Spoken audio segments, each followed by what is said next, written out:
Info terkini. Sobat Muhammad Hasan Nurdin, 6 tahun, warga desa Sidoweh, Kecamatan Panian, Kabupaten Magetan tak bisa leluasa bermain seperti anak pada umumnya. Bahkan untuk mengasuh Hasan, orang tuanya Eko harus berhati-hati karena anaknya menderita osteogenesis imperfecta (OI), adalah penyakit genetik langka di mana kondisi ini ditandai dengan tulang yang rapuh dan lemah sehingga mudah patah. Ditemui di rumahnya, Eko mengaku anaknya menderita OI sejak lahir dan rawan mengalami patah tulang. Bahkan ketika bermain, terantuk sesuatu dipastikan akan terjadi retak ataupun patah tulang. Terakhir kali kaki kanan Hasan retak saat tersenggol oleh adiknya saat bermain bersama.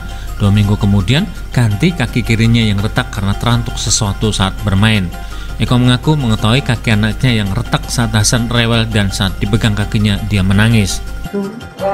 Kemarin main sama adiknya, tapi biasanya kan ceria, terus saya pegang kakinya kok nangis, mawon mendel nangis, bukan terus kok potong seneng gitu, ternyata gitu retak. Tulangnya retak. Itu sering terjadi gitu, Mas? Kemarin kan retak yang kiri. 2 minggu ganti sing kanan retak, terus rada bingkong, terus dokternya disuruh pasang pen yang kanan. Berarti di kanan sekarang ini ada pen gitu ya? Kan tulangnya agak bingkong, terus kayak dokter di pen. Eko mengaku untuk pengobatan Hasan harus dibawa ke Solo karena sejak kelainan dengan osteogenesis imperfecta diketahui, dokter rujukannya adalah Rumah Sakit Mawardi Solo yang memiliki dokter terkait hal tersebut. Meski hanya bekerja sebagai penjual pentol keliling, namun selama ini untuk pengobatan Hasan, Eko harus menyisihkan pendapatannya yang tak seberapa untuk membayar BPJS Mandiri. Meski dari keluarga kurang mampu, namun nama Eko belum tercatat dalam DTKS. Jika beruntung, Eko bisa mendapat bantuan dari relawan yang ada di Magetan untuk membawa anaknya ke Solo dengan menumpang ambulan relawan. Namun jika hari Selasa, terpaksa Eko harus berangkat subuh dengan menggunakan sepeda motor yang biasa digunakan untuk menjual pentol keliling menuju ke Terminal Maspati yang akan dilanjutkan dengan menggunakan bus menuju ke Solo karena pada hari Selasa, ambulan relawan libur. Jika Hasan mengalami patah tulang atau retak, praktis Eko mengaku tak bisa berjualan karena pengobatan Hasan dipastikan membutuhkan waktu seharian. Selain Hasan, Eko juga harus merawat Muhammad Miftahul Asaufi, anak keduanya yang juga mengalami gangguan pendengaran.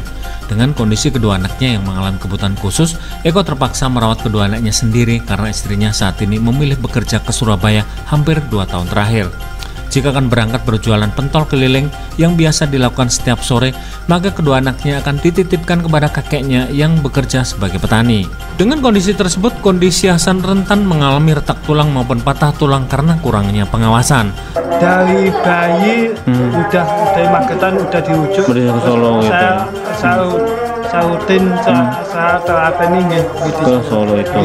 Kalau dokter kan soalnya kan harus hati-hati kan lawan patah, harus pengawasan harus setel. Gitu ya.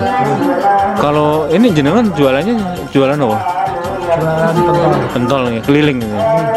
Itu berangkat jam berapa, Mas? Jam habis sholat asar. Oh, jualnya sore sampai malam gitu ya? Kalau pagi? Jam 9. Sama siapa nanti adiknya nih? Sama mbaknya. Oh, mbaknya yang ini ya, yang merawat gitu ya? Kemarin kan kami tahu udah pas tahun ini kan